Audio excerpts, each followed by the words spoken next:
To my right is Dr. Joe Dispenza. He's a chiropractor. He's been in the movie What the Bleep, which really catapulted him and his understanding about how to evolve the brain to another level, and he's written a book called Evolve Your Brain, The Science of Changing Your Mind. That's Dr. Joe Dispenza.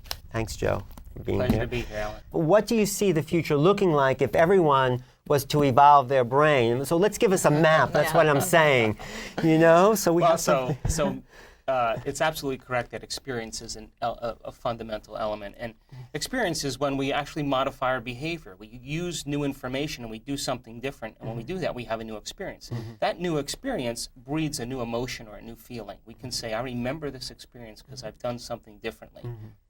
That essentially is teaching the body what the mind has learned. Right. The problem, I think, with our culture is that there's a lot of delusion going on, and there's a lot of confusion going on about what the nature of reality really is presenting to us through media, through television, through internet, and the more we live in those difficult emotional states, the survival states I call them, of fear and anxiety and worry, there's always a gap between the way we appear and the way we really are.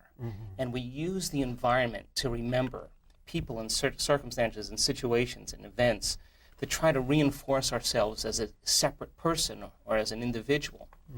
But we reach a certain point in our life, I think, where we begin to question, is this all there is? Can I do better?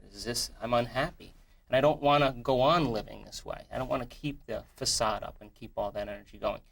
That moment, I think, when people begin to look at themselves and self-reflect, and they begin to eliminate some of those emotional states through certain technologies or through certain ways of meditation or contemplation or disciplines, that gap begins to close down, and we develop more of a transparency so that how we appear is who we really are. And we become more concerned about the whole. Because I think once we get everything we want, the next thing we really ask is, how can I contribute? How am I going to make a difference on the planet?